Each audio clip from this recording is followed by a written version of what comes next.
your local weather authority with meteorologist Julie Hendricks.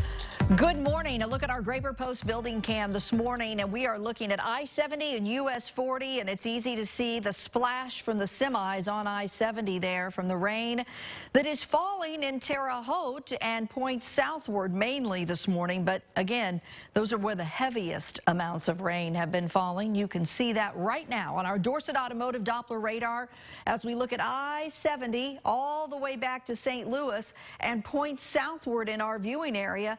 That's where some of the heavier rains have been falling and are still falling this morning.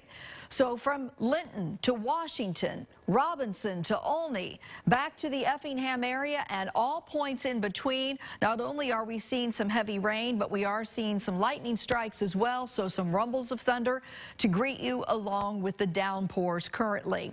This is over the past few hours as we give you an indication of what's going on, because we do have the rain now, but what stretches behind it is more rain, and you can see that all continuing to track our direction.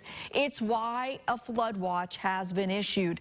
For points south of I-70, this flood watch is in effect until 2 o'clock this afternoon on the Indiana side of things, because again, these areas yesterday already had some heavy rains, and now we're talking more today.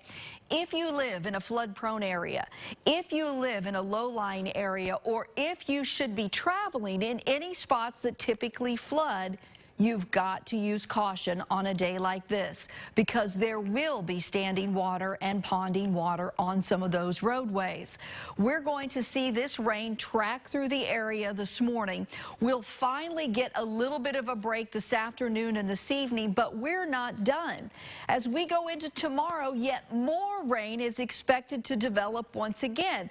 That boundary I've been telling you about since last week across this area is given a push of system after system, moisture streaming in, and we are unsettled this week. As a result, it is going to stay wet. Even as we get into the day on Thursday, I still think we have the opportunity for some areas of rain. So over the next 48 hours, what you see is that I think everyone will get rain.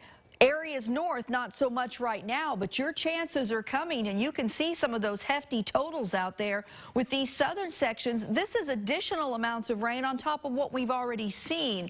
So we are going to see some low-lying flooding and flooding problems out there for sure.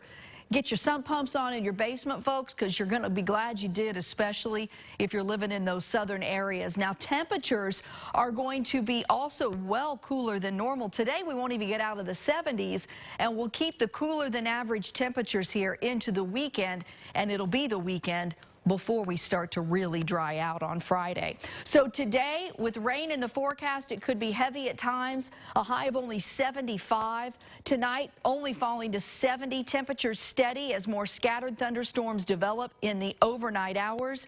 We keep scattered storms in the forecast through Thursday, finally getting a break Friday, Saturday, and most of Sunday, I think, with temperatures below average running in the low 80s. All right, thank you so much.